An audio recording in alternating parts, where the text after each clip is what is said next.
మీ పిల్లలని మేము అందరం కలిసి మరి ఈ దినాన నీ సన్నిధిలో చేరుకొని నీ స్తుతించే భాగ్యాన్ని నేను గణపరిచే అటు ధన్యతను మీ పిల్లలమైన మా అందరికి దయచేసినందుకు కృతజ్ఞతాస్తుతులు చెల్లించుకుంటున్నాం తండ్రి. దేవ, మరి గడిచిన వారంతయు నా తండ్రి నీ ప్రేమలో మమ్మల్ని బలపరిచి నీ వాక్యం మా జీవితాలలో వెలుగు నింపిన తండ్రి, మమ్మల్ని సజీవ లెక్కలో ఉంచుకున్న తండ్రి, నీ చిత్తాన్ని నెరవేర్చుకున్నటకు మా జీవితాలలో నా తండ్రి యొక్క సంకల్పాన్ని నా తండ్రి జరిగించుటకు మీరు మాకు ఇచ్చిన ధన్యతకి వందనాలు చెల్లిస్తున్నాను తండ్రి. మరి మీ పిల్లలు మేము అందరం కలిసి ఈ ఉదయకాల సమయంలో తండ్రి ఆరాధించడం మీ సన్నిధి చేరుకున్న ప్రతి బిడ్డని మీరు జ్ఞాపకం చేసుకున్నట్టు ఈ ఆరాధన అంతట్లో మాకు తోడుగా నడిపించండి తండ్రి.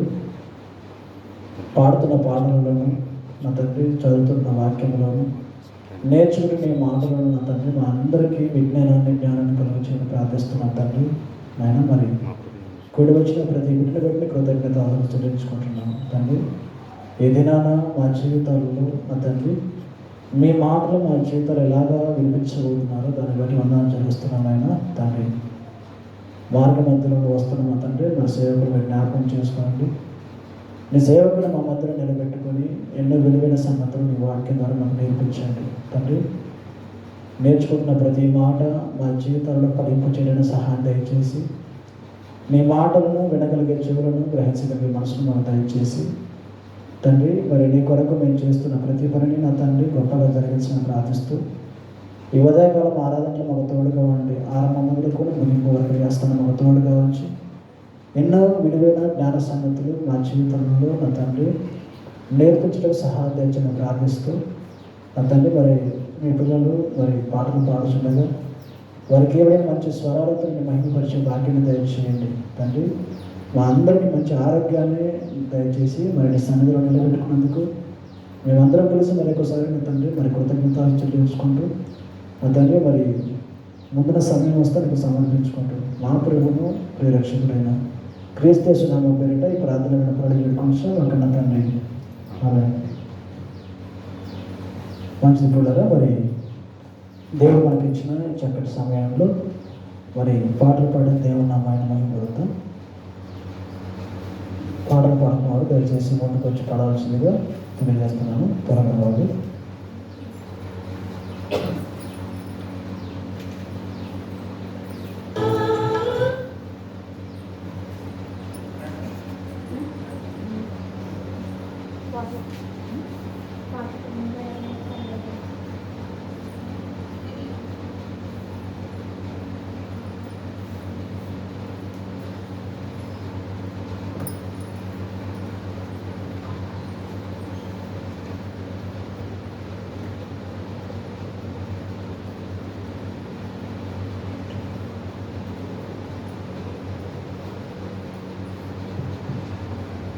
మన ప్రభువైన యేసుక్రీస్తు నామములో దేవుని పిల్లలందరికీ శుభమునే వందనాలు. పాటల పుస్తకం నుంచి 42 పాట అందరూ కలిసి పాడుకుంటారు.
వాటిపైన మరి సోదరులకు ప్రత్యేక వందనాలు. పిల్లలు మరి ఈ సమయంలో మరి దేవుడు మరి ఎంతగానో మమ్మల్ని కాల్చి కాపాడి గత వారం మొదలుకొని మరి ఈ దినపు వరకు దేవుడు తన రెక్కల కింద కాల్చి కాపాడి మంచి ఆరోగ్యాన్ని ఆయుష్ని దయచేశాడు. ఒక మనిషి పట్ల మనము ఒక ఏదైనా మేలు పొందితే అతనికి మనము మరీ మీరు చేసిన మేలుకు మరి చాలా థ్యాంక్స్ అని చెప్పుకుంటాం. మరి ప్రతి క్షణాన దేవుడు మనల్ని కాచి కాపాడి ఎన్నో ప్రమాదాల నుంచి ఎన్నో అపాయాల నుంచి మరి ప్రాణాపాయ స్థితిలో కూడా మనల్ని బయటికి తీసుకొని వచ్చి సజీవులు నిలబెట్టి మరి తన సన్నిధిలో నిలుపుకున్నాడు. మరి దేవుడు చేసిన ప్రతి మేలు విషయమై మనం అందరము తప్పక సంఘమంతా మరి ప్రార్థించవలసిన అవసరం కనుక మరి దేవుడు చేసిన మేలు విషయంగా మరి దేవుని కృతజ్ఞతాస్తుతులు ప్రార్థన చెల్లించవలసిందిగా మొదలన్న భూపన గారు వచ్చి మరి ప్రార్థన చేయవలసిందిగా సమయాన్ని అనేకిస్తున్నాను.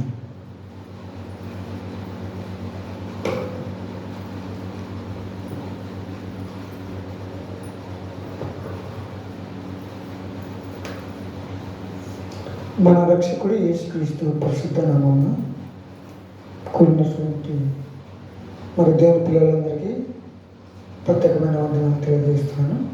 మరి ప్రభువు గడిచినటువంటి వార దినంలో మనందరినీ తన ప్రేమ చేత కృప చేత కాచి కాపాడి మరి ఇంకా ఉదయకాల సమయంలో తన సన్నిధానంలో మరి సంఘముగా కూడి ఆయన స్తుతించడానికి ఆరాధించడానికి మరి విలువైన సంగతులు ఆయన మాటలను నేర్చుకోవడానికి దేవుడు మనందరినీ మరి సంఘంగా సమకూర్చినందుకు మన జీవితాలలో చేసినటువంటి మేలును బట్టి మరి దేవునికి కృతజ్ఞతాస్తుతులు చెల్లించుకుందాం. దయచేసి ప్రతి ఒక్కరు మోకరించి కృతజ్ఞతాస్తుతులు అందరం కలిసి చెల్లించవలసిందిగా మనం చేయవచ్చున్నాం.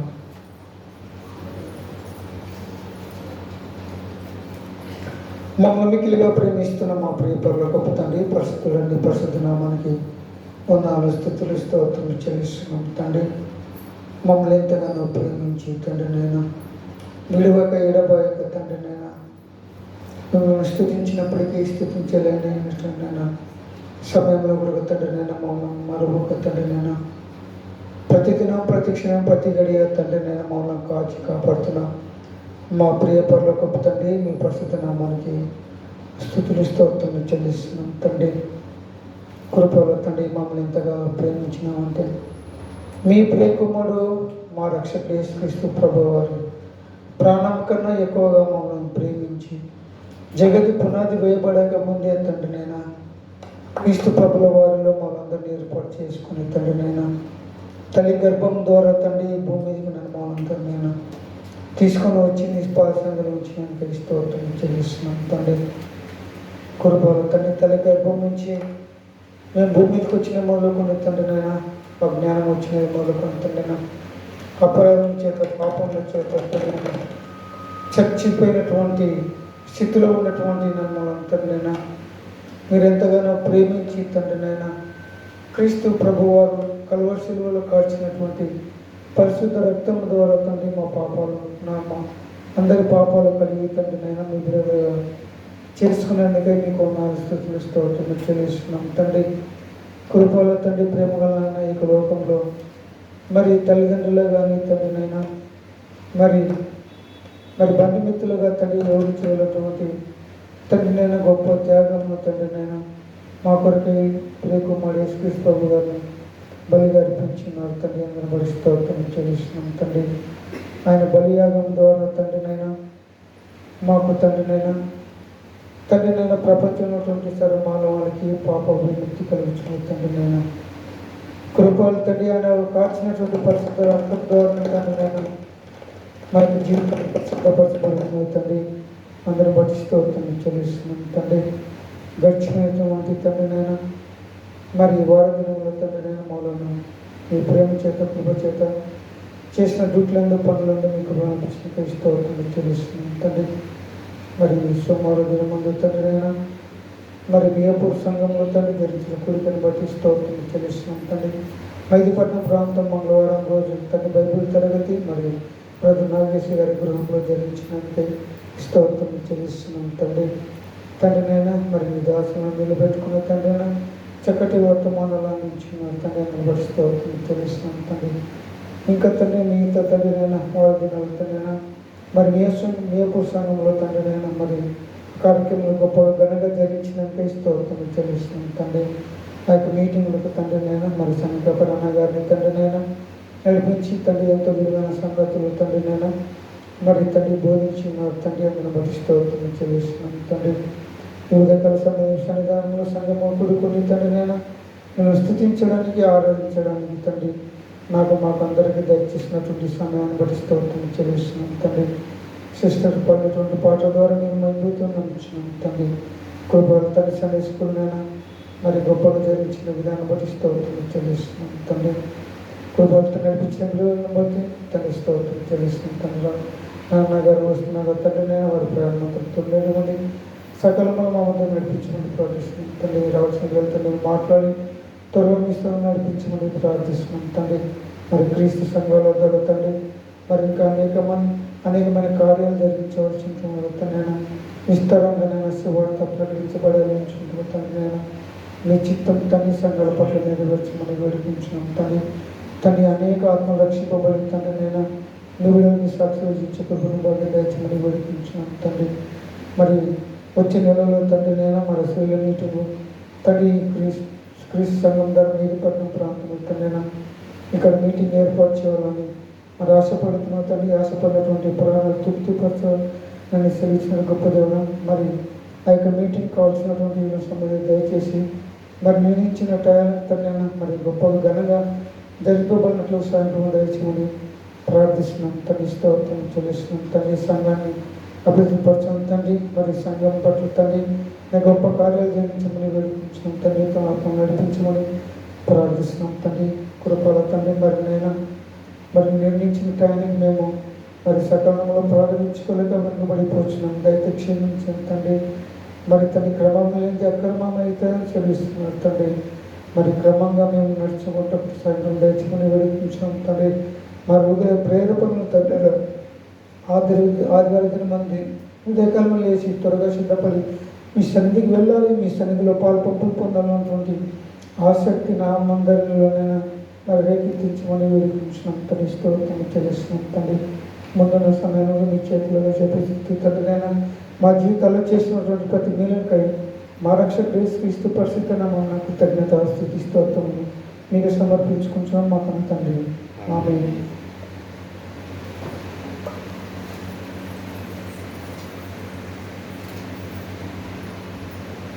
మంచిదండి. మరి కృతజ్ఞత స్థితి ప్రార్థన చేసినటువంటి మరి అందరికీ సన్నద్ధమైన ప్రత్యేకన్నారు పిల్లలు. మరి ఈ సమయంలో మరి ఒక పాట పాడుకుందాం. మరి నాగేశ్వర గారు వచ్చి మరి ఒక పాట పాడి వినిపించవలసిందిగా సమయం వారిస్తున్నాం.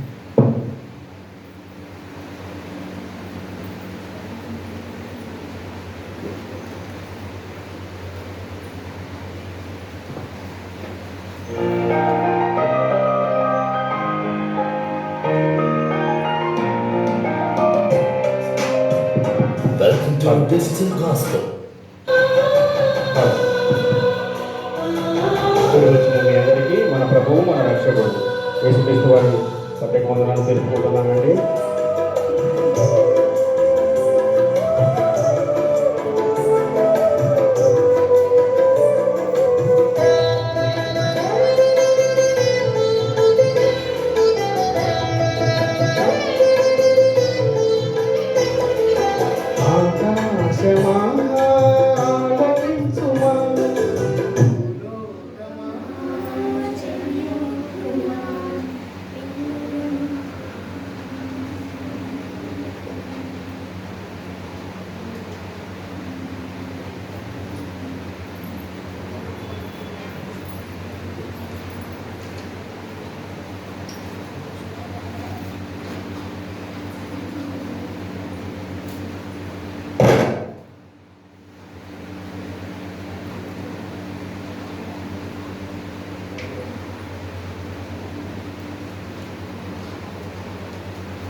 అదృశ్య దేవుని ఆలాపన, ఇది యెహోవా దేవుని ఆలాపన.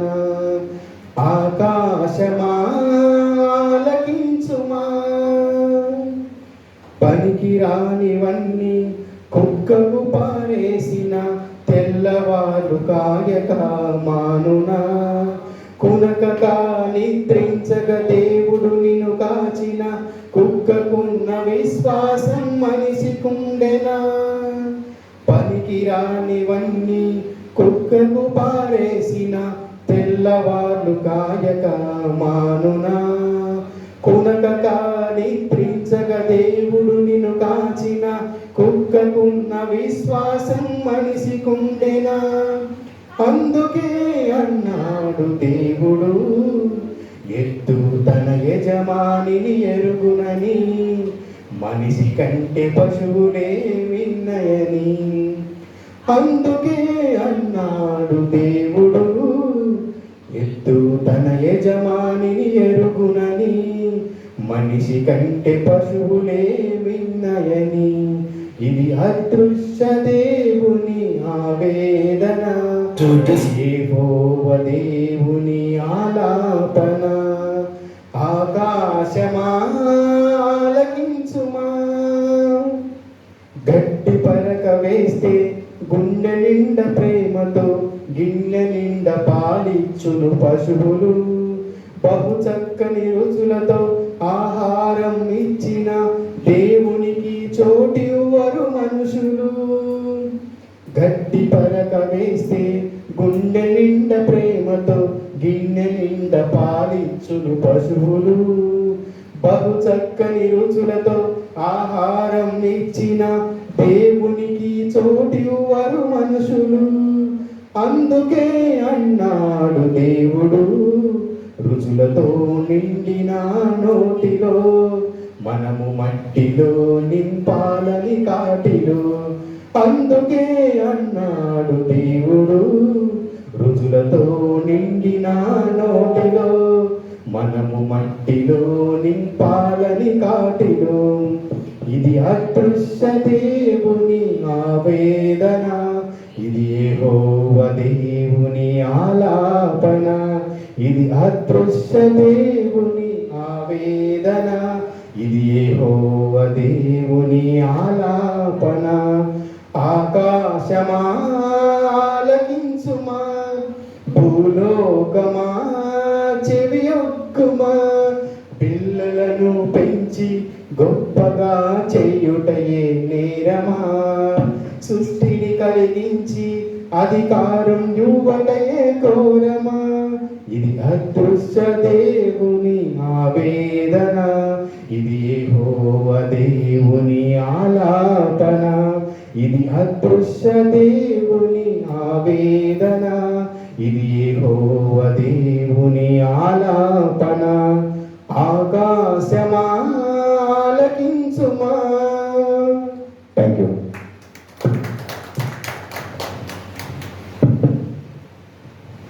చక్కని పాటలు అనిపించిన మరి నాగేశ్వర గారికి సంగతులకు ప్రత్యేక అన్నారు. పిల్లరా మరి ఈరోజు అయితే మరి దేవుని కొంచెం మాటకు వస్తుంది. మంచిగా వచ్చిన స్పీకర్ చాలా అయిపోయింది. మరి ఈ క్షణంలో మరి సంఘం కోసము ప్రార్థించుకుందాం. దేవుడు సంఘం ద్వారా అనేక కార్యక్రమాలు మన ద్వారా జరిగిస్తున్నాడు. మరి సంఘం ద్వారా చేసిన ప్రతి కార్యము దేవునికి గొప్ప కీర్తి తేవాలని, ఇంకా సంఘం ద్వారా ఎన్నో కార్యక్రమాలు చేసి అనేకులకు రక్షణార్థంగా మనం నిలబడాలని, మరి సంఘంలో జరుగుతున్న ప్రతి కార్యక్రమం గురించి ప్రార్థించవలసిందిగా మన మధ్యలో ఉన్న చిన్నరాలు వచ్చి ప్రార్థించవలసిందిగా సంఘాన్ని చెల్లిస్తున్నాం.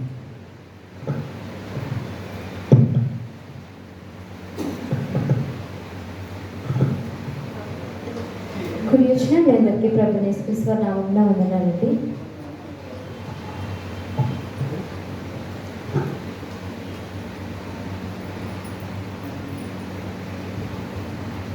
సంఘం కొరకు సంఘ అభివృద్ధి కొరకు ప్రార్థన చేసుకున్నాము. అందరూ కలుసుకున్నట్లయితే ప్రార్థన చేస్తున్నాము.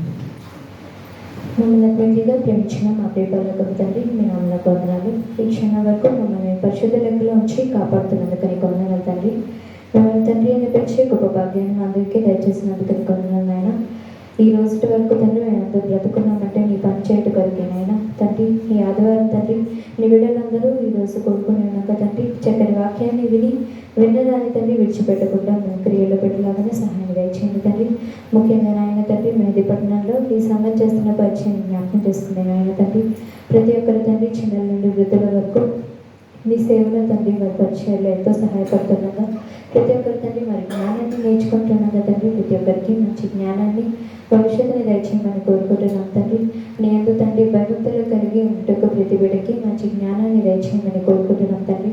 మంచి విధులు తండ్రి వీరంతా నడుచులాగానే సహాయం దయచేయండి తండ్రి. మరొకసారి తండ్రి మరి సంఘంగా దేవుని విషయంలో ఏ రీతిగా ఎదగాలో మరి ఎన్నో ప్రణాళికలపై ఈ సంఘం వెళ్తున్నది ఆయన. సంఘానికి తండ్రి మంచి జ్ఞాపకాన్ని దయచేయండి తండ్రి. మంచి ఆరోగ్యంగా తండ్రి ప్రతి ఒక్కరు ఉండేలాగా సహాయాన్ని దయచేయండి నాన్న. మరొకసారి తండ్రి ఎన్నో ప్రణాళికల మీద తండ్రి ఎంతో మందిని వాక్యంలోకి నడిపించాలని ప్రతి బిడ్డ ప్రయత్నిస్తున్నాగా నాయన తండ్రి. వారి ఆలోచన మేరకు తండ్రి ప్రతి ఒక్కరు మంచిగా ఆలోచించేలాగానే సహాయాన్ని దయచేయమని కోరుకుంటున్నాం తండ్రి. అదేవిధంగా నాయన మరి సండే స్కూల్ పిల్లల నుండి తండ్రి వృద్ధుల వరకు ప్రతి ఒక్కరినైనా నీ వాక్యాన్ని నేర్చుకుంటానికి ఎంతగా ప్రయాసపడుతున్నారు. వారి ప్రయాసం వరకు తండ్రి వారి జ్ఞానాన్ని నేర్చుకుని వారు తమ జీవితంలో దాన్ని పెట్టలాగానే సహాయం దయచేయండి తండ్రి. తమ క్రియలను బట్టి వారి తీర్పు పొందేలాగానే సహాయం దయచేయమని అదేవిధంగా నాయన తండ్రి ఈ సంఘ అభివృద్ధి కొరకు ప్రార్థిస్తున్నాం తండ్రి. ప్రతి తనలో దైనం ప్రతి కుటుంబము ఉండాలి అని తండ్రి. ఎంతో కష్టపడి ప్రతి ఒక్కరు తండ్రి నీ ఎంతో వాక్యం నేర్చుకుంటకు 10 మందికి వాక్యాన్ని ప్రకటించటకు ఎంతో కష్టపడుతున్నాం నాయన. వీళ్ళ వాక్యాన్ని మేము విడిచిపెట్టే వారంగా కాకుండా మా క్రియలో పెట్టేలాగానే సహాయం దయచేయండి నాయన తండ్రి. అనే వాక్యాన్ని చెప్తుండగా తండ్రి వాక్యాన్ని విని నేర్చుకుని 10 మందికి ప్రకటించలాగానే సహాయాన్ని దయచేయమని సంఘ అభివృద్ధిని జ్ఞాపకం చేసుకోమని మరొకసారి తండ్రి నైక్షణ ప్రార్థన మెట్టే కుమారుని క్రీస్తు వారి దివ్యమైన నామమున అడిగి పెట్టుకుంటున్నాం కనుకండి. ఆమేన్. సంఘం కొరకు ప్రార్థించిన మరి రాణచండికి సంఘం తరపున ప్రత్యేక వందనాలు. కులాల మరి సమయంలో వాక్య పట్టం చదువుకొని మరి వాక్యవాణిని కూడా మత్తయి సువార్త 14వ అధ్యాయము 22వ వచనం నుంచి మరి 36వ వచనం వరకు చదివి వినిపించవలసిందిగా మన మధ్యలో ఉన్న మరి భీమరాజన్న గారు మరి వాక్య పట్టం చదివి వినిపించవలసిందిగా మరి అన్నయ్య గారికి సమర్పిస్తున్నాను. మత్తయి సువార్త 14వ అధ్యాయము 22వ వచనం నుంచి 36వ వచనం వరకు.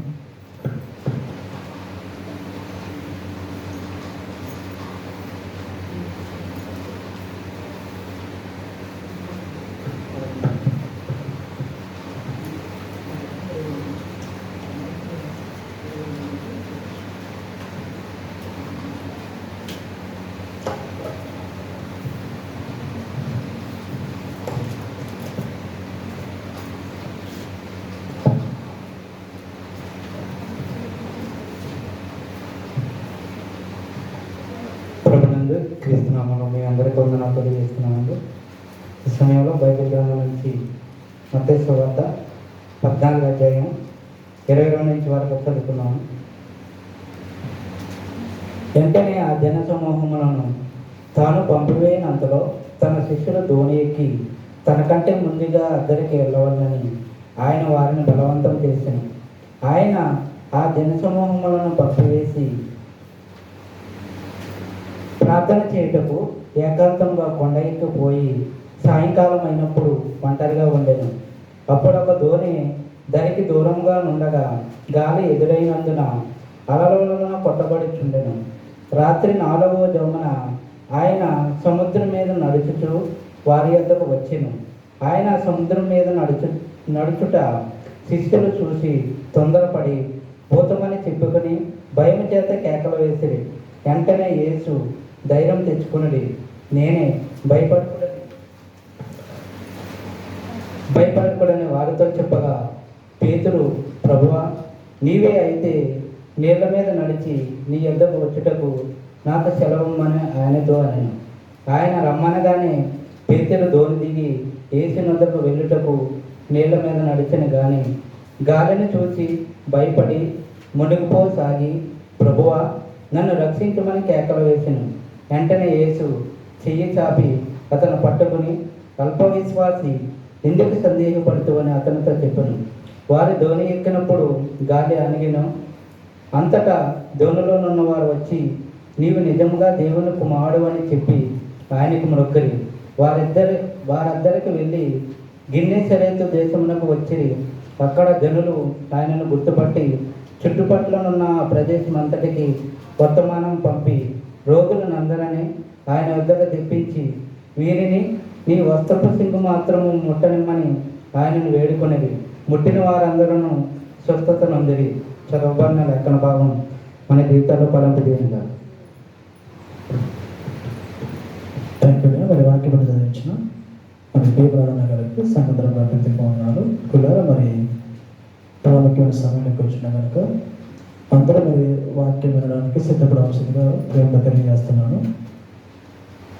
గత వారము మరి మనం నేర్చుకున్న భాగం శరీరము ఆత్మకు విరోధమా అన్న పాఠాన్ని మరి మొదటి భాగంగా మనం నేర్చుకున్నాం.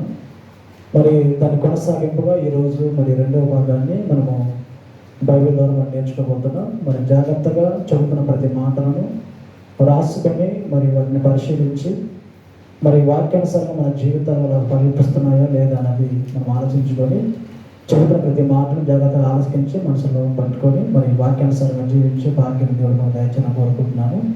ఏమైనా మొబైల్స్ ఏమైనా ఉంటే ఫ్లైట్ మోడ్ కానీ సైలెంట్ మోడ్ కానీ పెట్టుకోండి.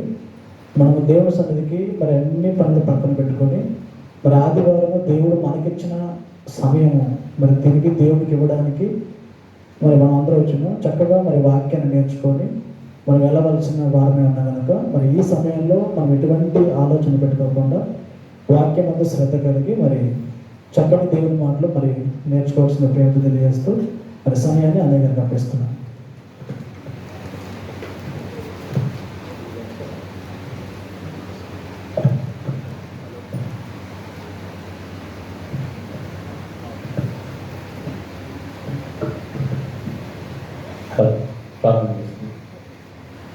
ప్రార్థన తండ్రి, మీ ప్రేమ చేత గడిచిన వారం నుంచి తండ్రి మమ్మల్ని కాల్చి కాపాడి సజీవులుగా ఉంచి మీ సన్నిధిలో కూర్చోబెట్టినందుకు స్తోత్రాలు చెల్లిస్తున్నాము తండ్రి.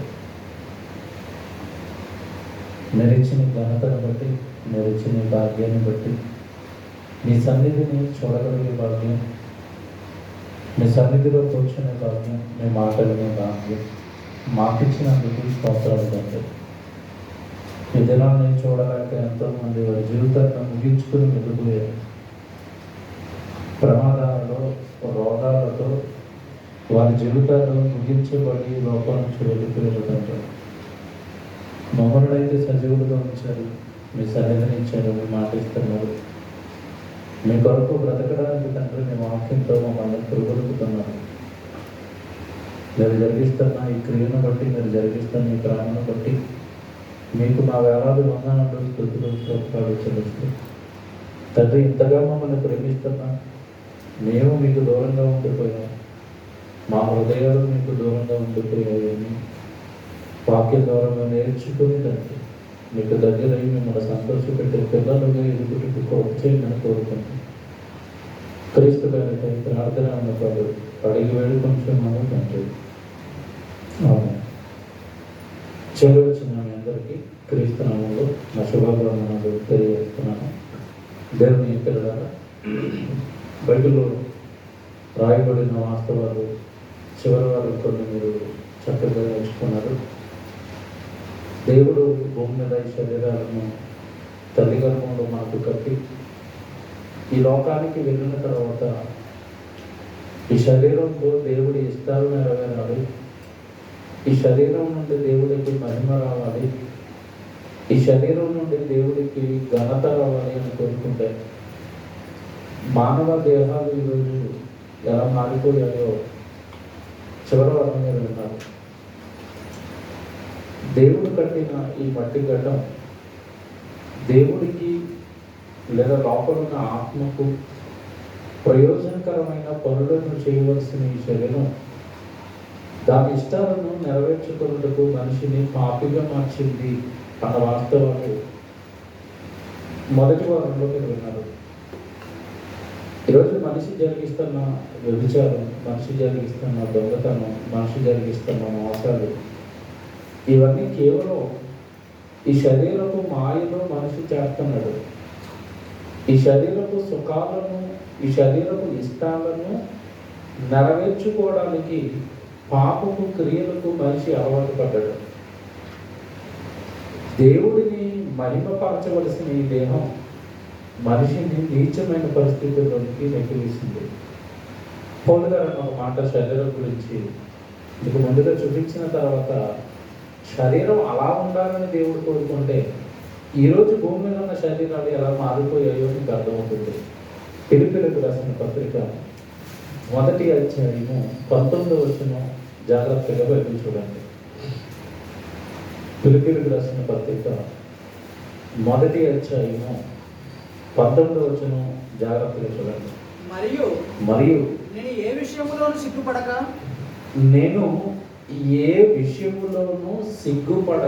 ఎప్పటి వలనే ఇప్పుడును పూర్ణ ధైర్యముతో బోధించుట వలన నా బ్రతుకు మూలముగానైనను సరే, ఇక్కడ జాగ్రత్తగా వినండి, నా బ్రతుకు మూలముగానైనను సరే, చావు మూలముగానైనను సరే, చివరికి నాకు చావు వస్తే చావు మూలముగానైనను సరే, క్రీస్తు నా శరీరమందు ఘనపరచబడాలి.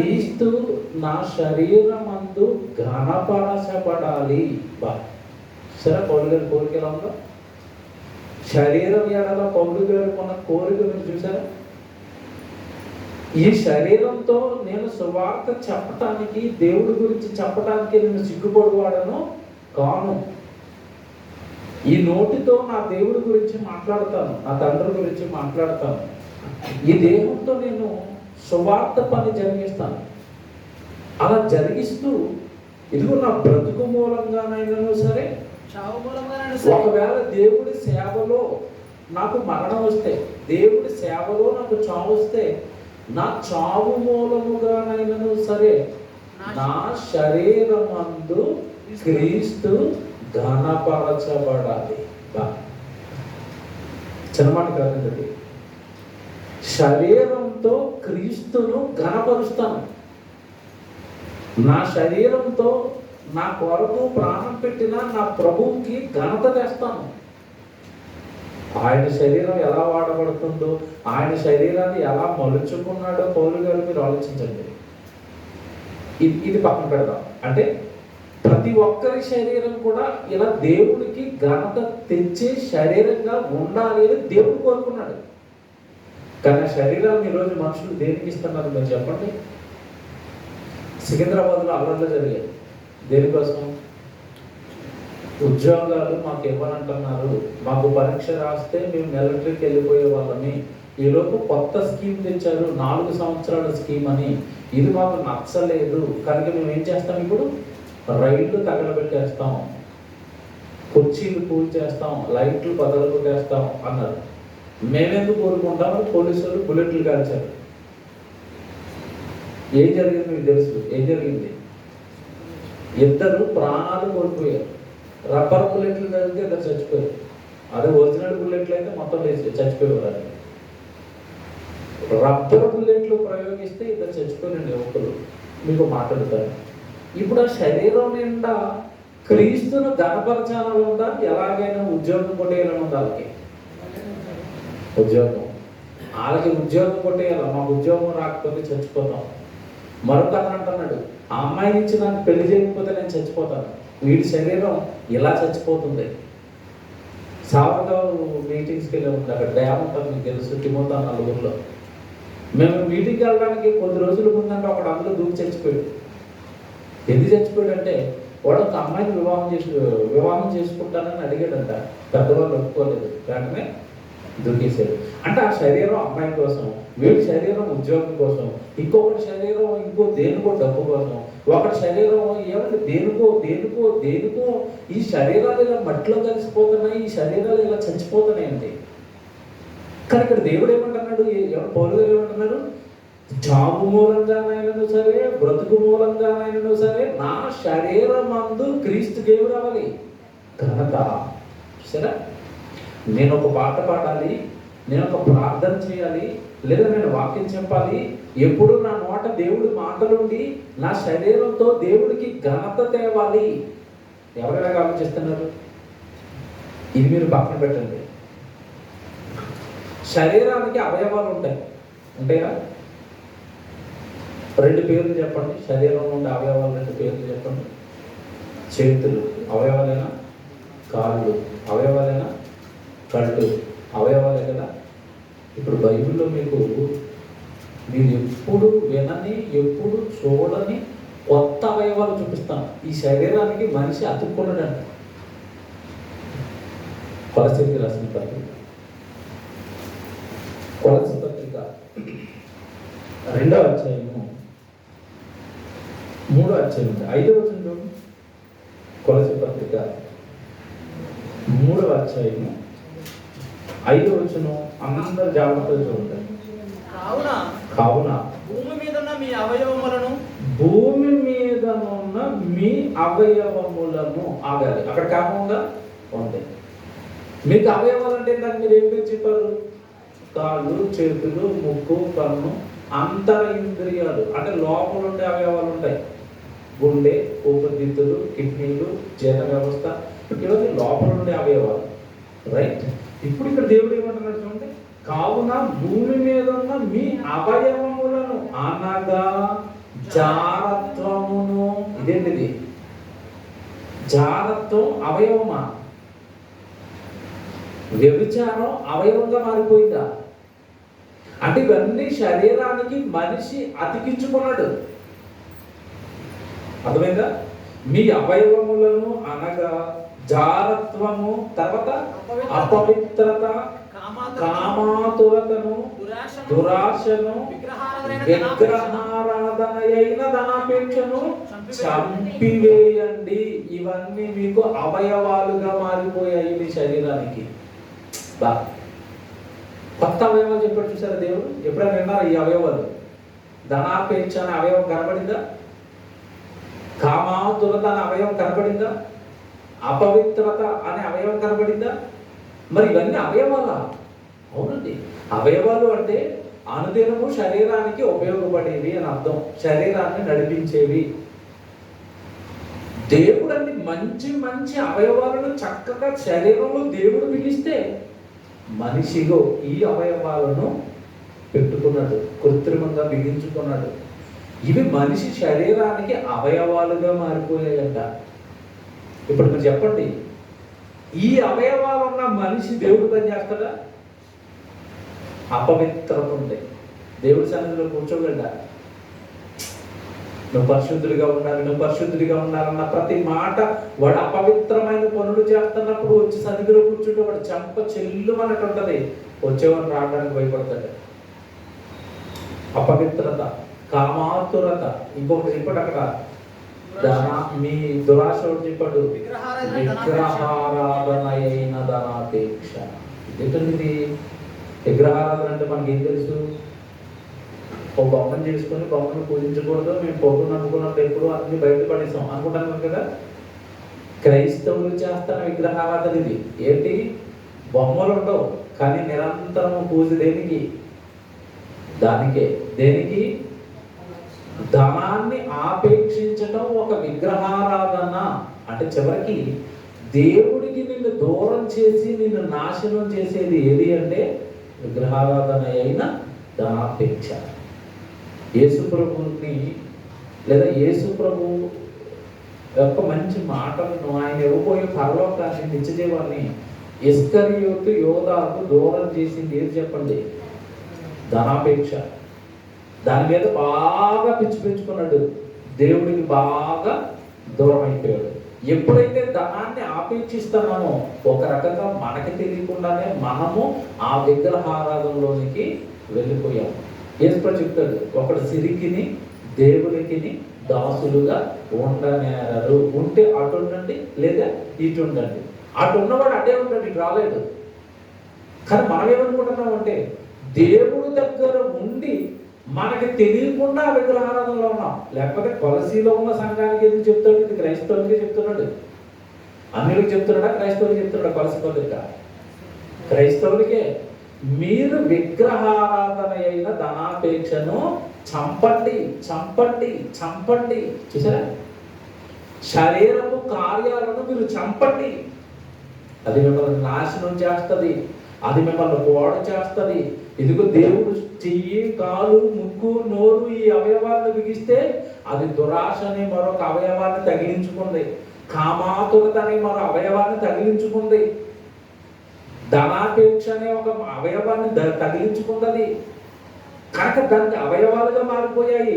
ఎవరు ఆ అవయవాలతో మనిషి ఎప్పుడు కూడా పాపం చేస్తున్నాడు. కింద వచ్చిన ఇంకా చాలా బాగుంటుంది చూడండి.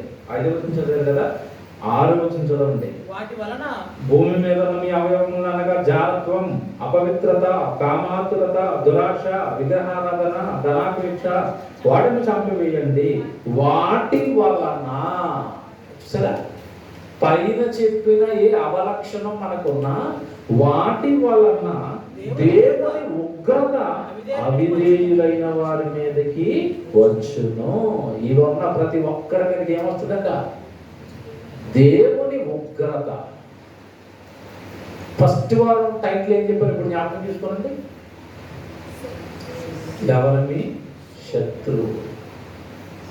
దేవుడికి మనల్ని దూరం చేస్తున్న ప్రతిదీ మనకి ఎవరు? శత్రువే.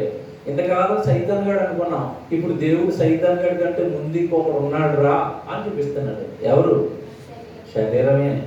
దేవుడు మంచి అవయవాలను కలిగిస్తే అది ఈ అవయవాలను తగిలించుకుని ఎప్పుడు పాపపు కార్యాల్లోనే ఉంటూ నీతో ఎప్పుడు పాపమే చేయిస్తూ దేవుని ఉగ్రతను నీ మీదకి రావడానికి నీ శరీరమే నీకు ఒక శత్రువుగా మారిపోయింది. చివరి వారం మీరు చదువుకున్న మొట్టమొదటి మాట జ్ఞాపకం చేసుకోవాలి. ఏది?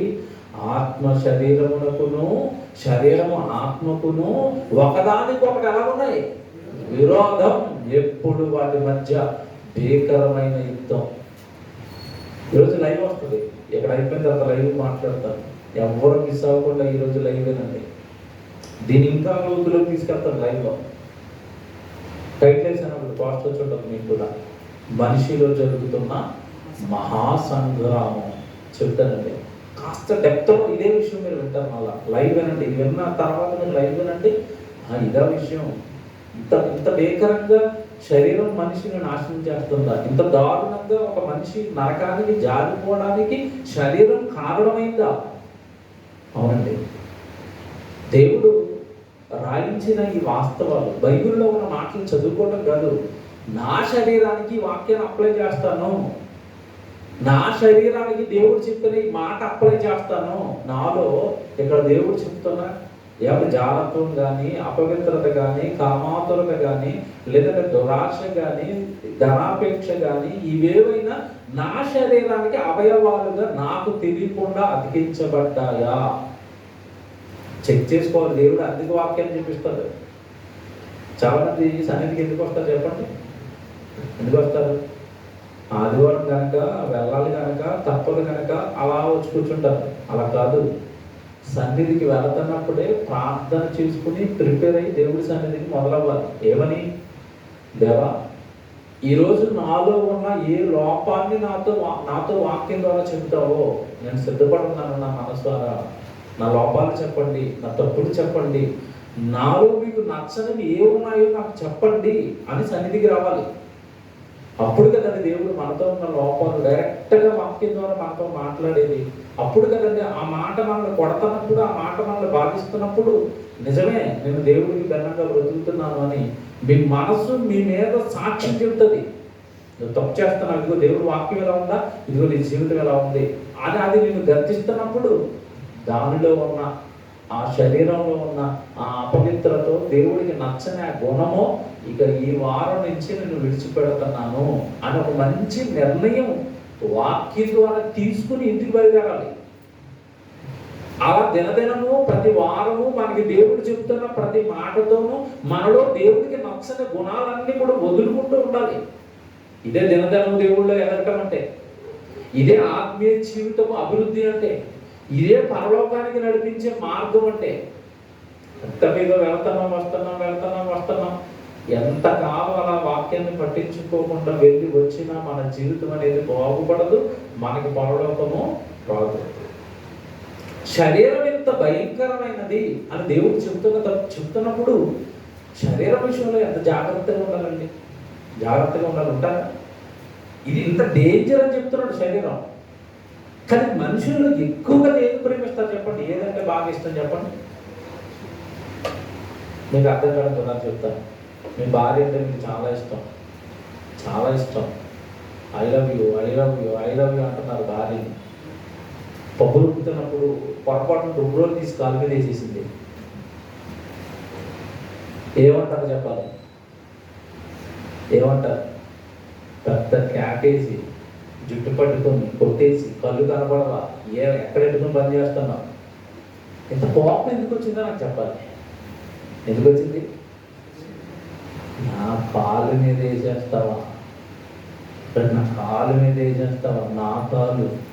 ఎంత ప్రేమ శరీరం అంటే ఏంటి? ఇంతకాలం సేవ చేసినావని చిన్న పొరపాటున కాలు మీద బండేస్తే కొట్టేస్తావా?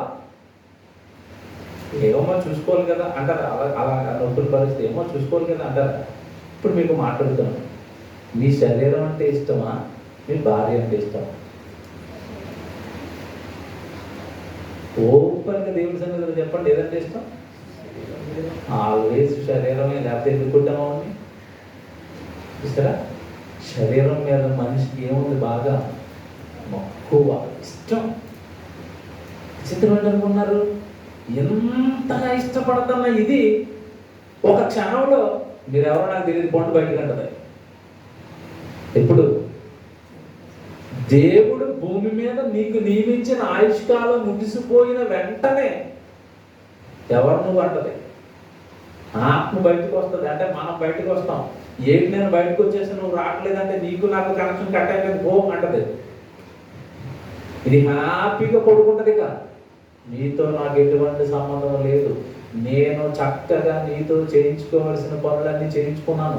ఏసీ కొనిపించుకున్నాను, ఫ్రిడ్జ్ కొనిపించుకున్నాను, టీవీ కొనిపించుకున్నాను, సినిమాలకి తిప్పాను, పార్కులకి తిప్పాను, గోల్కొండకి తిప్పాను.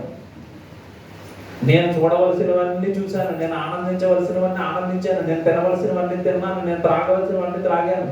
ఈ నా ఇష్టాలు నెరవేర్చుకోవడానికి నిన్ను వాడేశాను. ఓ నీకు నాకు పని లేదుగా. శరీరం అంటదండి ఒక రోజు ఇలాగా అంటదంతా. బోర్న బోర్న బోర్ని దీనికోసం నేను బ్రతికి ఇది నన్ను బయటికి వెళ్ళేసిందా?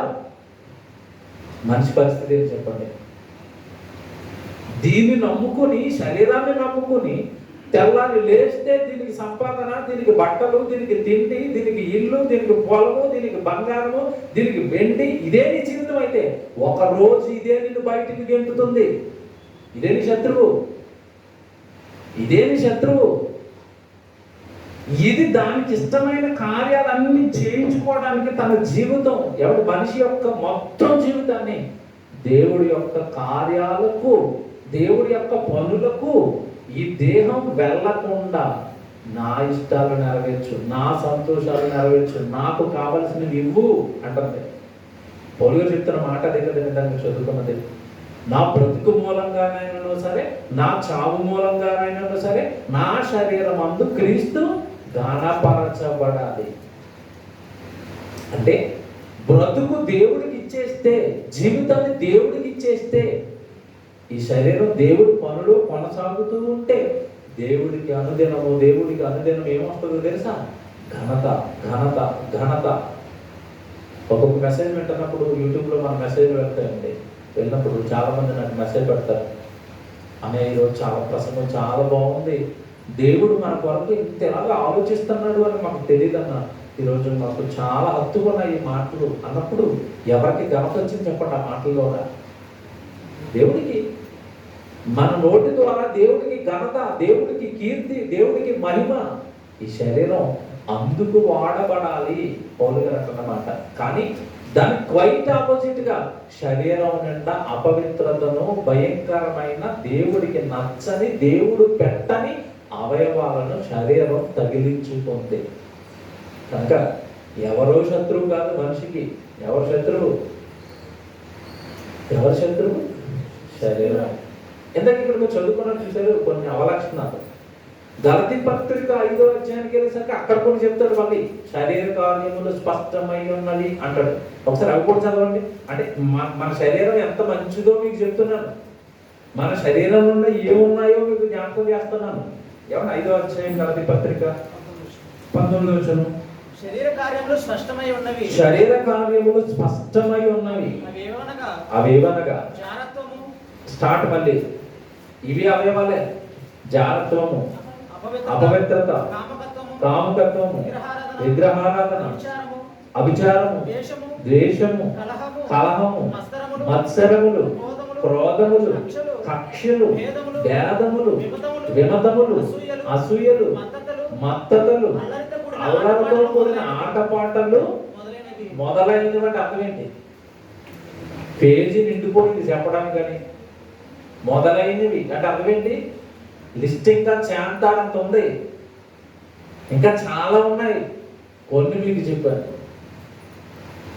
ఈ శరీరం ఇదిగో ఇలాంటిది ఇలాంటిది ఇలాంటిది ఇలాంటిది ఇలాంటిది అని శరీరం ఇన్ని పాపాలు చేస్తుంది, నీతో ఇన్ని భయంకరమైన కార్యాలు చేస్తుంది. నీ శరీరం మంచిది కాదు, నీ శరీరం మంచిది కాదు. పౌలు అంటున్నారు, నా శరీరం అందు మంచిది ఏది లేదు. ఏమన్నా ఇన్ని మాటలు శరీరం గురించి చెబితే జాగ్రత్తగా వినాలా. ఈ శరీరంతో మనిషి ప్రతిదినము ట్రావెల్ చేస్తూ ఎంత భయంకరమైన ఈ శరీరానికి మనిషి ఏమైనా భయపడుతున్నాడా? మీకు ఇది అర్థం లేదు. ఉదాహరణ చెప్తాను.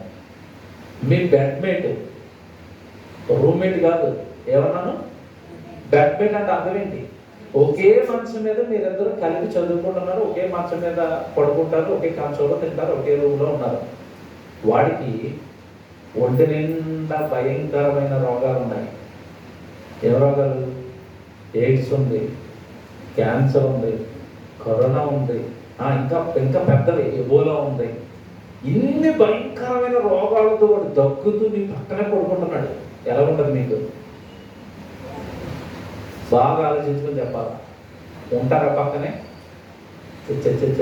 ఇక్కడ చేరిపోయి ఇంకో రూమ్లో షిఫ్ట్ అయిపోదాం అనుకుంటారా? ఇన్ని రోగాలు ఉన్న ఈడుతో నేను పడుకుంటే నాకు ఎక్కడ ఏ రోగం అంటికి పోతుందో భయపడరా? ఇప్పుడు శరీరం నిండా ఏమున్నాయి? మంచి ఉన్నాయని ఒకటి చెప్పాడా?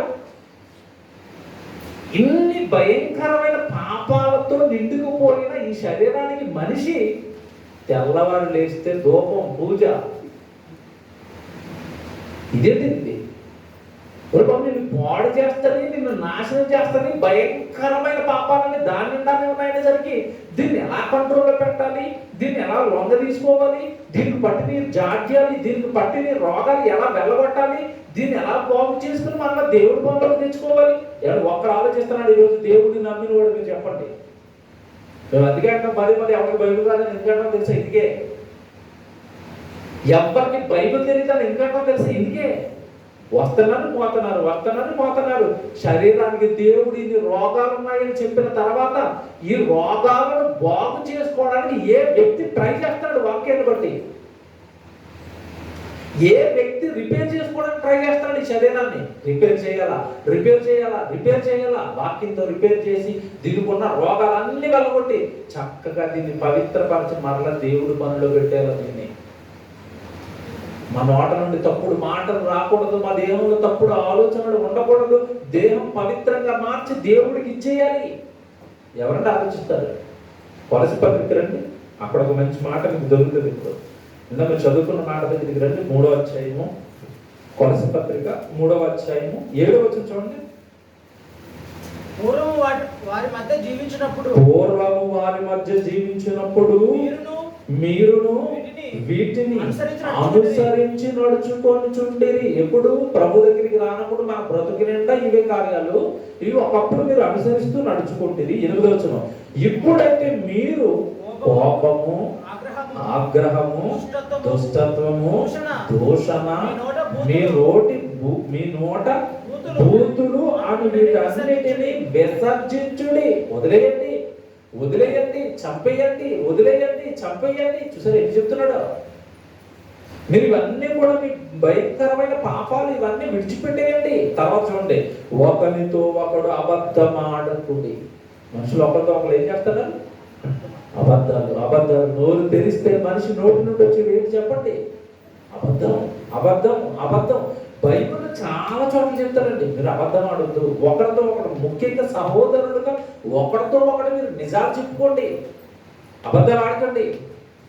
ఎందుకంటే నువ్వు చెప్పిన అబద్ధం తర్వాత ఖచ్చితంగా అది అబద్ధం అని నువ్వు చెప్తున్న వ్యక్తికి తెలుస్తుంది. తెలిసిన తర్వాత నీ మీద ఉన్న గౌరవం కాస్త పూర్తిగా తగ్గిపోతుంది. వీడు ఎలాంటి వాడిని నేను ఎంతకాలం నమ్మానా? వీడు అబద్ధాలు కూడా, అబద్ధాలు చెప్తారా? చచ్చే అనవసరంగా వీటిని నమ్మేమని నువ్వు చెబుతున్న మాటలు నమ్ముతున్నట్టుగా ఉంటాడు. తర్వాత నుంచి అసలు నీ మాటకు విలువే ఉండదు. ఇది అబద్ధం తెచ్చే ప్రమాదం. చాలా మంది తెలియదు ఇది అబద్ధం తెచ్చే ప్రమాదం. తర్వాత నువ్వు ఎన్నో చెప్తా ఉంటాడు, వెంటనే ఉంటాడు, కానీ అసలు నీ మాట మీద నమ్మకమే ఉండదు. వీడు ఆయన చెప్తారు అలాగా, వీడు అబద్ధపోరు. విచిత్రం ఏంటనుకుంటున్నాం, తర్వాత మారి మనం నిజాలు చెప్తున్నా అవతల వాడికి అవి ఎలా కలుగుతాయో తెలుసా? అబద్ధికుడే వీడు. వీడు చెప్పే ప్రతిదీ కూడా ఏంటి? అబద్ధమే. నేను ఆఫీసులో పనిచేసేటప్పుడండి ఒక పెద్ద ఆయన ఉండేవాడు. ఓవంట అంటే 4 రోజులకు, వారంలో కనీసం 2 డుమాలు కొట్టేవాడు డ్యూటీకి. మ్యాక్సిమం నేను కవర్ చేయగలిగినప్పుడు కవర్ చేసేవాడు. తర్వాత ఒకసారి హైయర్ నోటీస్కి వెళ్ళిపోయింది అది. ఇప్పుడు ఏంటి పేరు ఇప్పుడు వారానికి 2 రోజులు ఆబ్సెంట్గా కనబడుతుంది, వాడిని తీసుకురండి అన్నారు. నిలబెట్టాం. ఎందుకు నువ్వు మానేస్తున్నావు అంటే, నాకు అస్సలు ఆరోగ్యం బాగోదు సార్, నేను పెద్ద అయిపోయింది కదా అన్నాడు. అది నమ్మాడు ఆయన. నిజంగా వయసు అయిపోయింది కదా, పెద్దోడు కదా, కాస్త ఏమైనా ఆరోగ్యం బాగోక మానేస్తున్నాడు చెప్పాడు సీరియస్గా. నీకు ఆరోగ్యం బాగోకపోతే డ్యూటీ మన సెట్లో ఉంటే కానీ ఇలా చేయొద్దు, ఇది తప్పు అన్నాడు. సరే సరే మా అన్న అన్నాడు. తర్వాత నుంచి మళ్ళీ సేమ్ కంటిన్యూ. వారానికి ఒకసారి 2 రోజులు ఇంకా హయ్యర్ నోటీస్కి వెళ్ళింది. నా చేతులు ఏమీ లేదు, ఆమె విడిచిపెట్టాను. వీడు విచిత్రం ఏంటంటే తర్వాత అతనికి నిజం తెలిసింది. ఏంటంటే వీడు వారానికి 1 రోజు 2 రోజులు బొమ్మ కొడుతున్నది ఆరోగ్యం బాగోక కాదు. ఆ 2 రోజులు ఎవరో బయట పనులకు పిలుస్తుంటే ఎక్స్ట్రా 500 వస్తుందని అక్కడికి వెళ్ళిపోతున్నాడు. అది తీసుకువెళ్తాను వాడు ఇంత చెప్పేశాడు. మీ వాడిని తీసుకెళ్తున్నాడు, చాలా బాగా పని చేస్తున్నాడు అన్నాడు. తించడి ఎలా ఆరోగ్యం ఎలా ఉందన్నాడు. అస్సలు బాగోట్లేదు సార్ అన్నాడు. లాగి దవడ మీద కొట్టాడు. ఏం జరిగింది చెప్పండి ఇక్కడ? అబద్ధం. నిజంగా ఒంట్లో బాగలేదు సార్, డ్యూటీ మానేశాడు. నన్ను చెప్పమన్నాడు. నేను చెప్పను, నీ పని అయిపోయింది. అది నిజంగా ఎంత బాగోపోయి నమ్మట్లేదండి. ఇక వాడు అబద్ధాలు కోరురా, నువ్వు వాడి గురించి చెప్పకో, వాడు మానేసే, వాడిని డ్యూటీలో తీసేసాను మొత్తం అంటాడు. ఏం జరుగుతుంది అబద్ధం వల్ల? నువ్వు నిజం చెప్పినా సరే తర్వాత ఎవడో నిన్ను నమ్మడు, జోకర్గా మారిపోతారు. అబద్ధం వల్ల మనిషి జోకర్ అవుతుంది, ఎప్పుడో పట్టించుకోడు. ఇక అందుకే అంటున్నాడు కదా, ఒకరితో ఒకడు అబద్ధాలు ఆడకండి, నీ జీవితమే నాశనం అవుతుంది దీనివల్ల. ఆ తర్వాత ఈ భయంకరమైన అబద్ధాలు, నేరాలు, పాపాలు ఇవన్నీ కూడా ఒకప్పుడు నువ్వు లోకంలో ఉన్నప్పుడు చేశావు. ఇప్పుడు ఎలా ఉండాలి చెప్తున్నాడు చూడండి 10వ వచనం నుంచి. ఒకరితో ఒకడు అబద్ధమాడకుడు, ఎలయనగా ప్రాచీన స్వభావమును దాని క్రియలతో కూడా మీరు పరిత్యజించి జ్ఞానము కలుగు నిమిత్తము దానిని సృష్టించిన వాని పోలుక చొప్పున నూతన పరచబడుచున్న నవీన స్వభావమును ధరించుకొనుచున్నారు. చూసారా, నవీన స్వభావం కావాలి. దేవుడి పోలికగా మీరు మారాలి. దుష్టత్వాన్ని మీరు విడిచిపెట్టాలి. మీ శరీరం మీతో మాట్లాడుతున్న ప్రతి పాపానికి మీరు దూరంగా ఉండాలి. దేవుడు అండి, దేవుడు కదా. ఓరల్గా మీకు అర్థమవుతున్నది ఒకటే, ఒక పర్పస్తో దేవుడు ఈ దేహానికంటే మనకు అప్పగిస్తే మనం దీనిని తప్పుడు క్రియలకు, తప్పుడు ఆలోచనలకు, తప్పుడు విధానంలో మనమే శరీరాన్ని ఏం చేస్తున్నాం అంటే నడిపిస్తున్నాం. మీకు డౌట్ రాదు ఇక్కడ ఈ వాక్యం అంతా వింటున్నప్పుడు. తప్పు ఏం చేస్తుంది? ఇప్పుడు శరీరం చేస్తుంది. శరీరం పాపాలు చేస్తే శిక్ష దేనికి పడుతుంది? ఎందుకు పడుతుంది? చచ్చిపోయిన తర్వాత ఆత్మ వచ్చి నా ప్రమేయం ఏమీ లేదు సార్, ఆ శరీరమే తప్పు చేసింది, అదే వ్యభిచారం చేసింది, అదే దొంగతనం చేసింది, అదే నేరం చేసింది, అదే తప్పుడు చూపులు చూసింది, అదే మోసాలు చేసింది, నన్ను ఎందుకు శిక్షిస్తున్నారు అని ఆత్మ అడిగింది అనుకోండి. దేవుడు చెప్పే ఆన్సర్ ఏంటో తెలియదు మీకు. తప్పు చేసింది శరీరం కదా, శిక్ష దేనికి? ఆత్మకి. ధనవంతుడు వెళ్ళిపోయాడు. ఎక్కడికి వెళ్ళిపోయాడు? యాతన పొందే స్థలానికి వెళ్ళిపోయాడు. రైట్? నువ్వు ఇక్కడికి ఎందుకు వచ్చావురా? యాతన పొందే స్థలానికి నేను ఎందుకు వచ్చానన్న వాడిలో వాడు అనుకుంటున్నప్పుడు అబ్రాహాం గారు ఏం చెప్పాడు చెప్పండి? కుమారుడా, నీ జీవితకాలమందు నీకు ఇష్టమైనట్టుగా సుఖాన్ని అనుభవించావు. అంటే తిన్నావు, త్రాగావు, లోకంలో ఉన్నవన్నీ అనుభవించావు, అందుకే ఇక్కడ కాలిపోతాను. ఎందుకే అనుభవించిన ఆత్మ శరీరమా? తిన్నది ఏది? శరీరం. బట్టలు ధరించుకున్నది ఏది? శరీరం. శిక్ష దేనికి పడింది? ఆత్మకి. ఎందుకు పడింది? ఎందుకు పడింది తెలుసా? ఇక్కడే ఉంది అసలు సీక్రెట్ ఓపెన్ చేస్తానండి. ఒక్కటే మీకు అర్థం అవ్వాలి. శరీరం చాలా కంట్రోల్లో ఉంటుంది. నడుస్తున్నది, పాపం చేస్తున్నది, చూస్తున్నది, అన్ని చేస్తున్నది శరీరమే. కానీ ఈ శరీరాన్ని కంట్రోల్ చేసే డ్రైవర్ ఎవరు? ఆత్మ. అంతేనా? శరీరాన్ని కంట్రోల్ చేసే డ్రైవర్ గారు ఆత్మ. ఇంద్రియ నిగ్రహము కలిగిన ఆత్మనే నేను మీకు ఇచ్చాను అన్నాడు దేవుడు. అంటే తప్పుడు చూపు చూస్తున్న ఒక అమ్మాయి వైపు ఇది తిరుగు కళ్ళు అని చెప్పగలిగిన శక్తి, దీన్ని కంట్రోల్లో పెట్టగలిగే శక్తి దేనికి ఉంది? ఆత్మకు ఉంది. నీకు ఉన్న ఆత్మశక్తిని నువ్వు వాడుకోక దీన్ని సరిగా నువ్వు డ్రైవ్ చేయలేదు. నీకు ఇష్టం వచ్చినట్టుగా నడిపోతుంది. కనుక నువ్వు శరీరాన్ని సరిగా డ్రైవింగ్ చేయలేదు కనుక శిక్ష నేను నీకే వేస్తాను. ఎందుకు అర్థం కదా? ఉదాహరణ చెప్తాను. కారు నడిపిస్తున్నారు డ్రైవర్ గారు. ఎవడో గుద్దేసాడు, ఆడు చచ్చిపోయాడు. డ్రైవర్ కారు నుంచి దిగి బయటకు వచ్చాడు. అందరు కారును పట్టుకుంటారా, ఈయన పట్టుకుంటారా? గుద్దింది ఎవరు? పట్టుకున్నది ఎవరిని? ఎందుకు చెప్పాలి? గుద్దింది అదే. దానికి బ్రేక్ వేసి దాన్ని ఆపవలసింది ఎవరు? వేసాడా బ్రేకు? వేయలేదు. కదా లోపల పోతాను. కారు ఎక్కడ ఉంటుందండి? దానికి ఏం సంబంధం ఉండదు. అది ఎక్కడ పెడితే అక్కడ ఉంటుంది. అది అంతేనా? పోలీస్ స్టేషన్లో పెడితే పోలీస్ స్టేషన్లో ఉంటుంది. ఏమంటే యాక్సిడెంట్ అయినా కారు ఎక్కడ పెడతారు? పోలీస్ స్టేషన్లో. ఇంట్లో పెడితే ఇంట్లో ఉంటుంది. రోడ్డు పక్కన పెడితే రోడ్డు పక్కన ఉంటుంది. ఎక్కడ పెడితే అక్కడ ఉంటుంది అది. కానీ దాన్ని ఎక్కడ పెట్టాలో, ఎలా పెట్టుకోవాలో డిసైడ్ చేయవలసింది ఎవరు అంటే దాని లోపల కూర్చున్న డ్రైవరే. నువ్వు సరిగా నడపలేదు, అందుకే గుద్దేశావు. నువ్వు సరిగా శరీరాన్ని నడిపించలేదు. పద ఆరాధనకి వెళ్ళిపోతామంటే లేదు లేదు లేదు లేదు పెళ్ళి ఉంది పద అంటుంది. నువ్వు పెళ్లికి డ్రైవింగ్ చేసావు, దాన్ని చుట్టాలింటికి డ్రైవింగ్ చేసావు, మీ బంధువులింటికి డ్రైవింగ్ చేసావు, దేవుడి దగ్గరికి వద్దన్నావు. డ్రైవర్ నువ్వు. అది ఎటు వెళ్ళమంటే అది వెళ్తుంది. నువ్వు తప్పు చేసి నువ్వు సరిగా నడపక అదేదో చేసిందని దాన్ని అంటున్నావు. కాదు కాదు, నీకు ముందే చెప్పాను అది మంచిది కాదని. యాక్సిడెంట్ తొక్కితే 120 మీద వెళ్తే అందరిని గుద్దేస్తుందని ముందే చెప్పాడు మీటర్ ఎట్టినోడు. నువ్వు వెళ్ళలేదు, తొక్కావు. నువ్వు తొక్కావు. పక్కన బ్రేక్ ఇచ్చాను ఏమని వేయలేదు. చూసుకోమన్నాను మిర్రర్లో అటు ఇటు చూడలేదు. నువ్వు చూసుకోలేదు. ఇప్పుడు మన జీవితానికి మిర్రర్స్ ఏంటి చెప్పండి? వాక్యం. చూసుకో జాగ్రత్తగా ఎటు వెళ్తుందో చూడు, అటు తిరుగుతుందా ఇటు తిరుగుతుందని మనం చూడట్లేదు. ఏర్పడించుకున్నది ఏంటి? అస్సలు నా శరీరం అంత మంచిది లేదండి. నా శరీరానికి చాలా కావాలండి.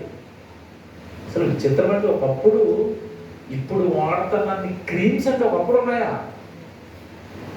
లైవ్ బాయ్ సబ్బు అంటే ఎక్కువ అంటే ఒకప్పుడు మాకు 50 దెమ్మలాగా ఇటు ముక్కలాగా ఉండేది. లైవ్ బాయ్ సబ్బు ఒక్కసారి కొంటే 3 నెలలు వచ్చేది. తెలుసుగా పంట ఎంత తోమ అరిగేది కదండి అది లైవ్ బాయ్. ఇప్పుడు ఎన్ని రకాల సబ్బులు, ఎన్ని రకాల షాంపూలు, మొహానికి ఎన్ని రకాల క్రీములు, లిప్టిక్లు, ఎగిరిపోయాయి. మళ్ళీ ఈ వెంట్రుకలకి ఐబ్రోస్ అసలు ఎన్ని దిగిపోయాయండి. ఎందుకు ఇవన్నీ? ఎందుకు? శరీరం నాకు కావాలి. కనురెప్పలు అందంగా కనపడాలి, పైన ఈ కను బొమ్మలు అందంగా కనపడాలి, ముక్కు అందంగా కనపడాలి, గదాలు అందంగా కనపడాలి, చెవులు అందంగా కనపడాలి. సినిమా హీరోలంతా కూడా నాకు అందంగా ఉండడానికి కారణం ఏంటంటే వాళ్ళ అవయవాలకు సర్జరీలు చేయించుకుంటారంట. మూతి పెద్దగా ఉందనుకోండి, అక్కడికి వెళ్ళి మూతి కట్ చేసుకుంటాడు చిన్న మూతి కింద. ముక్కు పొడుగ్గా ఉందనుకోండి, ముక్కు కట్ చేస్తారు. ఈ ఆపరేషన్లు అన్నీ చేసుకునండి శరీరాన్ని మొహాన్ని అందంగా చేసుకుని అప్పుడు సినిమాల్లోకి వస్తున్నాడు. పిచ్చి కదండి కదా శరీరం పైన మనుషులకి ఏముంది? పిచ్చి. ఆపరేషన్ చేయించుకుంటున్నాడు. కరెక్ట్గా 50 సంవత్సరాలకి కూడా ఆపరేషన్ వికటించి ఆ ముక్కు ఇలా కిందకి జారిపోతూ ఉంటారు. సప్పుడు ముక్కు అయిపోతాయి. ఇప్పుడు మీకు తెలుసు కదండి, top pop singer Michael Jackson తెలుసా? వాడి శరీరం అంతా ఆపరేషన్స్ అయ్యి, వాడు ముక్కు ఒరిజినల్ ముక్కు కాదు. 50 సంవత్సరాలకు ఒకసారి ముక్కు ఊడిపోయింది, పెట్టిన ముక్కు. ఆ ఒరిజినల్ ముక్కు కట్ చేసుకున్నాడు, పెద్ద ముక్కు అది. మైకేల్ జాక్సన్ చిన్నప్పుడు కూడా చూడండి, దప్పడ ముక్కు ఎంత ఉంటుంది అయిందా. వీడు ఎప్పుడైతే ఫామ్లోకి వస్తాడో ముక్కు బాగాలేదు అన్నారని మొత్తం ముక్కు కట్ చేసుకుని ఒక సన్నటి ముక్కు తగిలించుకున్నాడు. 50 సంవత్సరాలకు వచ్చేసరికి ఆ ముక్కు ఊడిపోయింది, ముక్కు లోపలికి వెళ్ళిపోయింది, చచ్చిపోయాడు. క్యాన్సర్ వచ్చి చచ్చిపోయాడు మైకేల్ జాక్సన్. ఇదంతా ఏంటి? లోకాన్ని మనం చూస్తున్నప్పుడు ఏం జరుగుతుంది బాగా గమనించాలి. అందరికి ఏ పిచ్చి పట్టింది చెప్పండి? శరీరపు పిచ్చి. దేవుడేమో అదేరాని శత్రువు అంటున్నాడు, అదేరా నిన్ను ముంచేసేది అంటున్నాడు, అదేరా నిన్ను నరకానికి గెట్టేసేది అంటున్నాడు, అదే నిన్ను నాశనం చేస్తుంది అంటున్నాడు, దాని నిండా భయంకరమైన రోగాలు ఉన్నాయంటున్నాడు.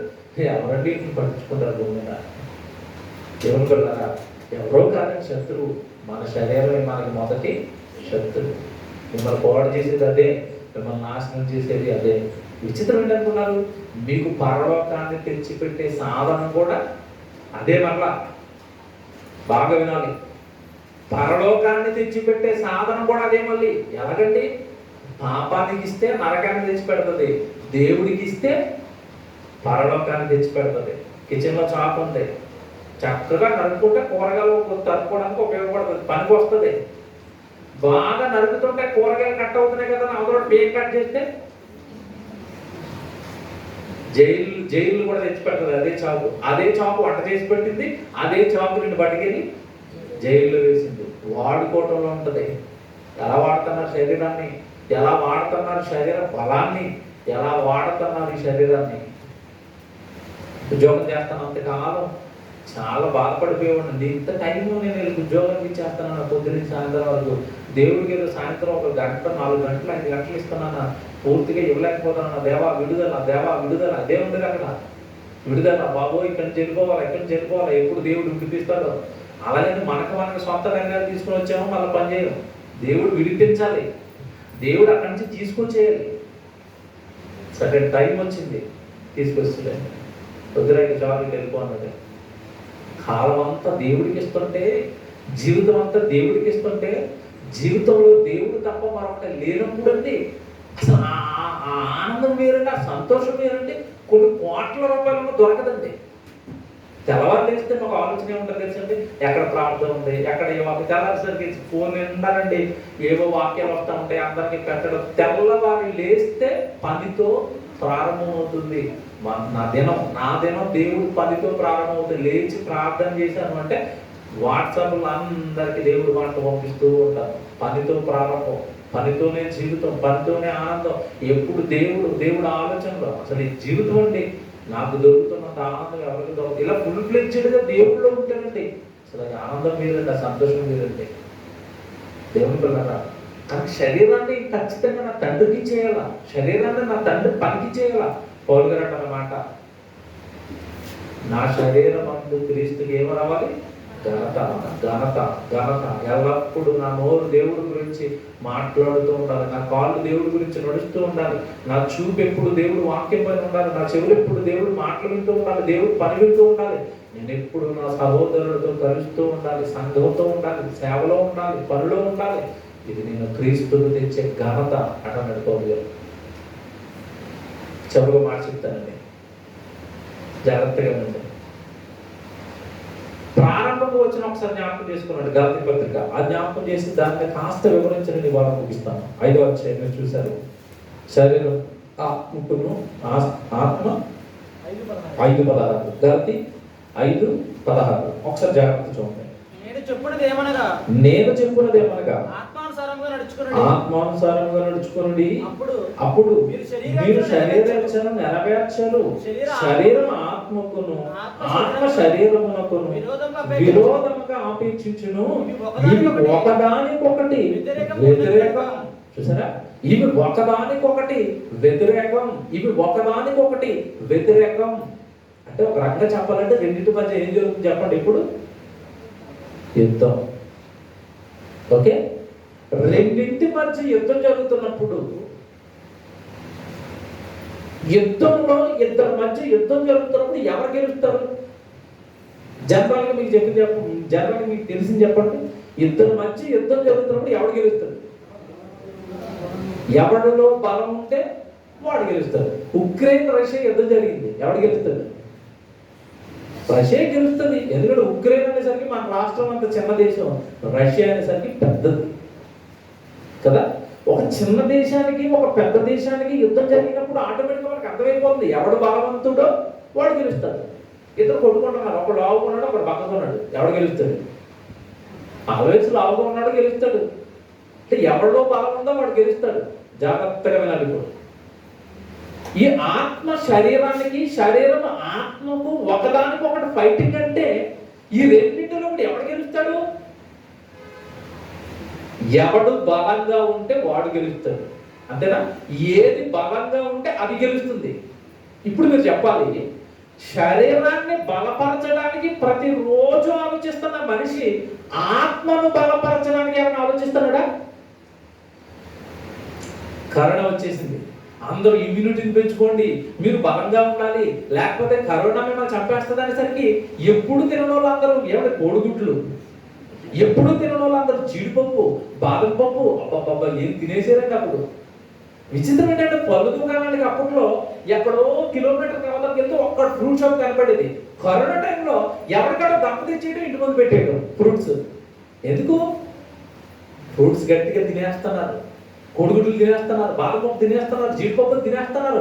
ఎందుకంటే ఒక చిన్న క్రిమ్ వచ్చేసింది నీ మీద ఫైటింగ్ చేయడానికి. నీ శరీరం బలంగా ఉండాలంటే ఇవి తినే. నువ్వు శరీరం బలంగా ఉంటే ఆ క్రిమిని నీ శరీరం చంపేస్తుంది. బాగుంది. ఒక క్రిమి ఫైటింగ్ వచ్చేసరికి, యుద్ధానికి వచ్చేసరికి శరీరాన్ని బలపరిచేశారు. ఇప్పుడు నీ మీదకి ఫైటింగ్ వస్తున్నది ఏదని చెప్తున్నాడు దేవుడు. ఏం చెప్పాడు? నీ మీదకి ఫైటింగ్ వస్తున్నది ఎవరు? శరీరం. శరీరం గెలవాలని కోరుకుంటున్నాడు దేవుడు, ఆత్మ గెలవాలని కోరుకున్నాడా? ఆత్మ గెలవాలని కోరుకుంటున్నాడు. ఇప్పుడు మన ఆత్మ గెలవాలి అంటే ఆత్మ ఎలా ఉండాలో మీరు చెప్పాలి. బలంగా ఉండాలి. ఇప్పుడు మిమ్మల్ని అందరూ అడుగుతున్నాం, ఏ జీడిపప్పు పెడుతున్నారు ఆత్మకి? ఏ బాదం పప్పు పెడుతున్నారు? ఏ చికెన్ పెడుతున్నారు? ఏ మటన్ పెడుతున్నారు? ఆత్మకి ఏం పెడుతున్నారు? ఆత్మను బలపరచడానికి ఏం పెడుతున్నారు? గట్టిగా అంటే ఆదివారం ఒకరోజు గంట ప్రసంగం, వారానికి ఒక్క రోజు తినండి. ప్రసంగం ఒకటే అంటున్నారు కదా. ఆత్మను బలపరిచేది వాక్యం, ఆత్మను గట్టిగా చేసేది వాక్యం. నువ్వు పడిపోకుండా నీ ఆత్మీయ జీవితాన్ని కాపాడేది ఆత్మ. అది బలపరచబడాలంటే దాని ఆహారం ఏంటంటే వాక్యం.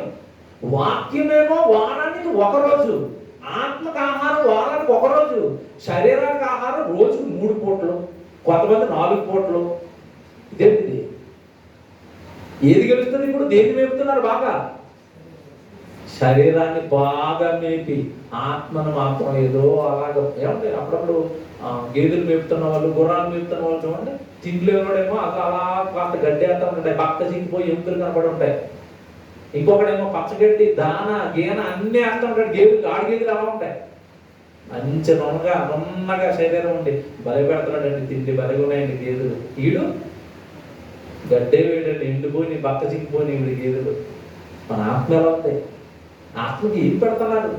ఆత్మను బలపరుచుకునే ఆహారాన్ని ఎప్పుడు తింటున్నారు? సంఘం బెటర్ అండి. మన సంఘం వారానికి 2 రోజులు, ఆదివారం ఫుడ్, తర్వాత మంగళవారం ఫుడ్. దీనికి మళ్ళా సోమవారం లేదు, బుధవారం లేదు, శుక్రవారం లేదు, శనివారం లేదు, మళ్ళా ఫుడ్ ఎప్పుడు? ప్రాక్టికల్గా మీరు ఏం చేస్తారు తెలుసా? ఎప్పుడు వాక్యం వింటున్నారో అప్పుడే అన్నం తినండి. ఏ రోజు వాక్యం వింటారో ఆ రోజు అన్నం తినండి. ఎలా ఉంటుంది చెప్పాలి? మీకు ప్రాక్టికల్గా తెలియదని చెప్తున్నాను అంతే. మీ ఆత్మ బలహీన పడుతుందని మీకు ప్రాక్టికల్గా మీకు తెలియాలంటే ఎప్పుడు వాక్యం వింటున్నారో ఆ రోజు అన్నం తినండి. అన్నం తినాలంటే వాక్యం వినండి.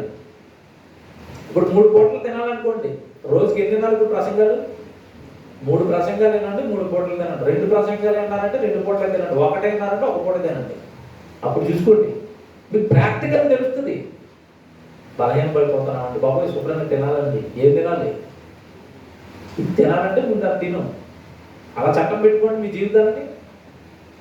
అప్పుడు ఆత్మ బలపడుతుంది. ఆత్మ బలపడిన తర్వాత శరీరం అటు వెళ్దాం ఇంకా నోరు మూసుకుని దేవుడు వెళ్తున్నాడు. నోరు మూసుకుని దేవుడు పనిచేయి. ఏమన్నా దీన్ని కంట్రోల్లో పెట్టుకోవడానికి నానా కష్టాలు పడాలని మీకు తెలియదు. ప్రాక్టికల్గా మేము అనుభవిస్తాం కనుక కొన్ని మాకు అర్థమైపోతాయి. ఈ పాఠాలు కూడా ఎలా చెప్తామంటే అనుభవపూర్వకం, అనుభవంలోకి ఇది అనుభవాలే ఈ పాఠాలు, అనుభవంతో వస్తున్న మాటలే ఇవి. చాలా కష్టం దీన్ని కంట్రోల్లో పెట్టుకోవడం. ఎవరిలో ఉన్నప్పుడు అసలు మాట ఏంటో. గుర్రం చూడండి, కొత్తగా కొన్న గుర్రం ఏం చేస్తుంది? పైన ఎక్కితే కింద పడేస్తుంది. మూతికి తోడేసి చేతిలో తోడ పట్టుకొని గట్టిగా 4 దెబ్బలు వేస్తే కానీ మాట ఏంటో. మీ శరీరం ఊరిని మీ మాట ఉంటుందనుకుంటున్నారా? ఏదో కాలం ఉంటుందో ఒక మాట రాదు అసలు. ఆ టైం నీకంటే పెద్ద ఎత్తుగడేస్తుంది అది, నీకంటే చాలా తెలివైంది అది, బాగా బ్రతక నేర్చింది అది, బాగా సుఖ వెలిగింది అది. శరీరం నీకంటే పెద్ద పెద్ద ఎత్తుగడలు ఉంటాయి దానికి. కంట్రోల్, జాగ్రత్త. దీన్ని ముక్కుకు తోడేయాలి, శరీరం అదుపులో పెట్టుకోవాలి. శరీరం చేసే మాయల నుండి మన ఆత్మను మనం కాపాడుకోవాలి. డ్రైవర్ తప్పు చేసినందుకు జైలుకి ఎలా వెళ్ళిపోయాడో, ఆత్మ శరీరాన్ని కంట్రోల్ చేయనందుకు దేవుడు శిక్షించేది దేన్ని? ఇప్పుడు ఇది ఎలాగో తెలుసా? సుఖాలేమో దానికి, చివరికి శిక్ష ఏమో మనకి. ఏమరా అంటే కంట్రోల్ చేయలేదు, మన నన్ను ఏమంటాడు ఆయన? కంట్రోల్ పెట్టవు దాన్ని. నేను సుఖపెట్టమని చెప్పానా? దాన్ని 3 పూటలు పెట్టమని చెప్పానా? దాన్ని అది ఏదో అడుగుతారు ఏమన్నా నేను చెప్పానా? నా పనికి వాడరా దాన్ని అంటే నీ ఇష్టం వచ్చినట్టు తిప్పాను. అన్నింటికి వేసిన శిక్ష అంటే కాదురా, నీకే వేస్తాను నేను చెప్పేశాను. నేను చెప్పేశాను. అది నీకు వ్యతిరేకంగా ఉంటుంది, అది నేను బాడీ చేస్తుంది, దాని అవయవాలు జాగ్రత్తం, అపవిత్రత, కాముకత్వం, ఏమంటే విగ్రహారాధన, ధనాపేక్ష, ఇవన్నీ దాని అవయవాలు రా బాబు, నిన్ను పాపం చేయిస్తుందని ఎన్ని వాక్యాలు బైబిల్లో రాశాను. నువ్వు పట్టించుకోక నన్ను ఎందుకు అడుగుతున్నావు అంటాడు దేవుడు. నాకు దేవుడు పిల్లలారా, మన ప్రధాన శత్రువు ఎవరో కాదు, ఈ శరీరమే మనకి మొదటి శత్రువు. కనుక దీని మాయలో నుండి బయటికి రావాలి, దీని తంత్రాల్లో నుండి బయటికి రావాలి. దీనిని ఎక్కువగా పౌలు గారు అన్నట్టుగా దేనికి వాడాలి? నా శరీరం మందు క్రీస్తు ఏమవ్వాలి? ఘనపరచబడాలి. దేవుడిని ఘనపరిచే పనిలో మీ దేహం ఎల్లప్పుడూ ఉండడానికి మీరు చూసుకోండి, కంట్రోల్లో పెట్టుకోండి, దాన్ని ప్రార్థన చేసుకోండి. ప్రేమ కలిగిన తండ్రి, శ్రేష్టమైన మాటలు మా ఆత్మీయ జీవితాన్ని, మా ఆత్మను కాపాడే మాటలు తండ్రి మేము వింటున్నాం. లోకసంబంధమైనవి కాదు, మా ఆత్మను పరలోకానికి చేర్చే, మా ఆత్మీయ జీవితాలు నాశనం అయిపోకుండా తండ్రి, మా ఆత్మ నరకానికి జారిపోకుండా, శరీరం చేసే భయంకరమైన కార్యాలు, శరీరం చేసే భయంకరమైన నేరాలు అవి మీకు అవయవాలుగా మారిపోయాయి అని బైబిల్లో ఎన్ని మాటలు తండ్రి మీరు రాయించారు. గత 2 వారాలుగా శరీరమే శత్రువు అని మీ పిల్లలకు ఉన్నతమైన మాటలు మన బైబిల్లో నుండి మేము చూపించాను తండ్రి. వీడిని నేర్చుకుని గ్రహించి వాడు చొప్పున జీవించిందంటే మీరు ఆ మహాలోకానికి చేరే మంచి పిల్లలుగా మరి మేదిపట్టిన సంఘాన్ని జ్ఞాపకం చేసుకోండి. మరి సంఘాన్ని అభివృద్ధి చేయడానికి కష్టపడుతున్న ఈ కుటుంబాలను జ్ఞాపకం చేసుకోండి. తండ్రి వచ్చి వాక్యం విడాలందరూ జ్ఞాపకం చేసుకోమని కోరుతున్నాను.